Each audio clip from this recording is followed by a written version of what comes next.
शरीर, मन और समय रूपी तीन संपदाएं मनुष्य मात्र को एक समान मिली है। शारीरिक और मस्तिष्कीय संरचना को गढ़ने में परमात्मा ने अपनी ओर से थोड़ा भी भेदभाव नहीं रखा है।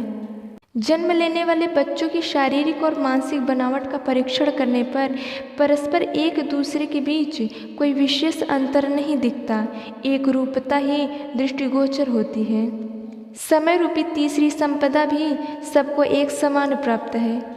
दिन और रात को मिलाकर 24 घंटे की अवधि सभी को उपलब्ध है।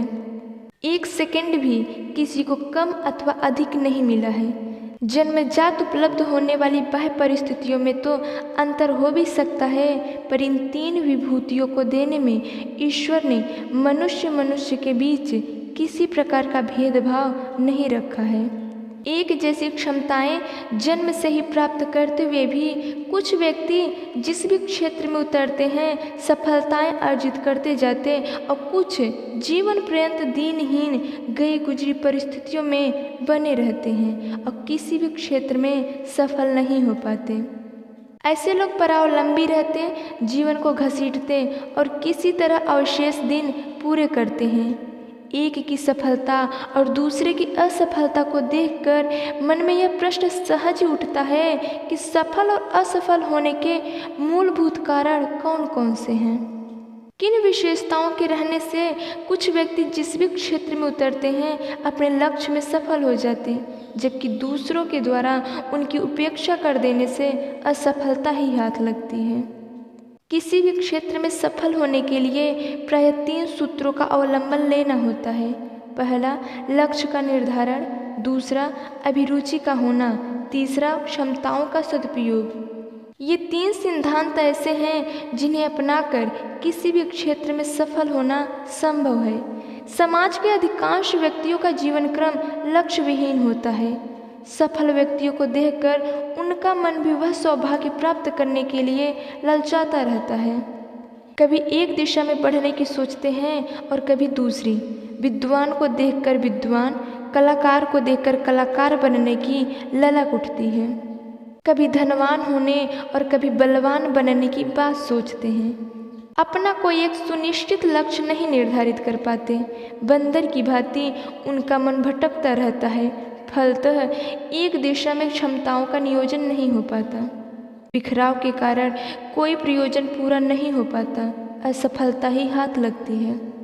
जिस तरह देशाटन के लिए नक्शा और जहाज चालक को दिशा सूचक की आवश्यकता पड़ती है, उसी प्रकार मनुष्य जीवन में लक्ष्य का निर्धारण अति आवश्यक है। क्या बनना और क्या करना है, यह बोध निरंतर बने रहने से उसी दिशा में प्रयास चलते हैं। एक कहावत है कि जो नाविक अपनी यात्रा के अंतिम बंदरगाह को नहीं जानता, उसके अनुकूल हवा कभी नहीं चलती। अर्थात समुद्री थपेड़ों के साथ वह निरुद्देश्य भटकता रहता है। लक्ष्य विहीन व्यक्ति की भी यही दुर्दशा होती है। अस्तु सर्वप्रथम आवश्यकता इस बात की है कि अपना एक निश्चित लक्ष्य निर्धारित किया जाए। सफलता का दूसरा सूत्र है अभिरुचि का होना। जो लक्ष्य चुना गया है उसके प्रति उत्साह और उमंग को जगाना, मनोयोग लगाना। लक्ष्य के प्रति उत्साह उमंग न हो, मनोयोग न जुट सके तो सफलता सदा संदिग्ध बनी रहेगी। आधे अधूरे मन से बेकार टालने जैसे काम करने पर किसी भी महत्वपूर्ण उपलब्धि की आशा नहीं की जा सकती। मनोविज्ञान का एक सिद्धांत है कि उत्साह और उमंग शक्तियों का स्रोत है। इनके अभाव में मानसिक शक्तियाँ परिपूर्ण होते हुए भी किसी काम में प्रयुक्त नहीं हो पाती।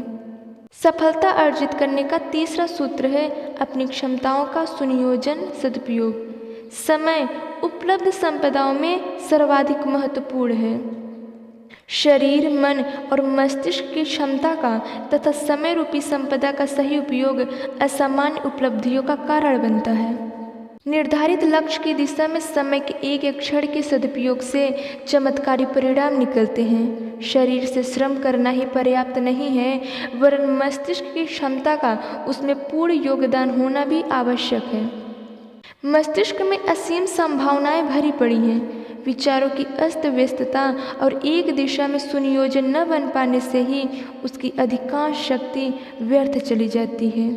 शक्तियों के बिखराव से कोई विशिष्ट उपलब्धि नहीं हासिल हो पाती। सूर्य की किरणें बिखरी होने से उनकी शक्ति का पूरा लाभ नहीं हो पाता। आतिशी शीशे पर केंद्रीभूत होकर वे प्रचंड अग्नि का रूप ले लेती हैं। मस्तिष्क की सामर्थ्य के संदर्भ में भी यही बात लागू होती है। सफल और असफल व्यक्तियों की आरंभिक क्षमता, योग्यता और अन्य बाह्य परिस्थितियों की तुलना करने पर कोई विशेष अंतर नहीं दिखता। फिर भी दोनों की स्थिति में धरती और आसमान का अंतर आ जाता है। इसका एकमात्र कारण है एक ने अपनी क्षमताओं को एक सुनिश्चित लक्ष्य की ओर सुनियोजित किया, जबकि दूसरे के जीवन में लक्ष्य विहीनता और अस्त व्यस्तता बनी रही। भौतिक अथवा आध्यात्मिक किसी भी क्षेत्र में आगे बढ़ने वालों के साथ उपयुक्त 3 विशेषताएं अनिवार्य रूप से जुड़ी रही हैं।